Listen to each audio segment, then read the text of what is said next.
New figures released by a Melbourne drug and alcohol centre show an alarming increase in the use of crystal methamphetamine. Emergencies involving ice, as the drug is also known, have more than doubled in the past year. And as Peter Carlyon reports, authorities are now talking about a new drug epidemic. When paramedics respond to an emergency, they log the details, and it's this data that has turned up some ugly truths about Melbourne's drug habits.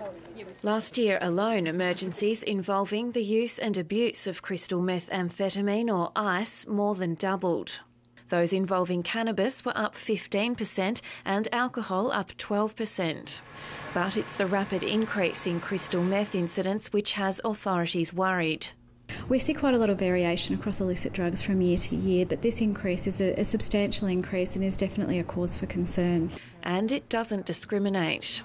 The average age of attendees are actually in their late 30s to early 40s, so it's certainly not something that's concentrated only amongst young people. Youth worker Les Twentyman has also noticed the trend. It is extremely dangerous. It's the most ugliest drug that I've dealt with over the 30 years on the street. Emergency services say in most cases they deal with the use of crystal meth is inextricably linked with violence, including at hospital emergency departments. Sometimes they even need to be sedated by our paramedics with the help of police holding them down just so that we can start to treat them. You tend to get used to it to a certain extent, but it doesn't mean it's any less distressing. Ambulance Victoria admits its predominantly female Melbourne workforce is nervous. It's most likely two females are going to turn up to these brawls in King Street and other places, and it's not something I feel good about.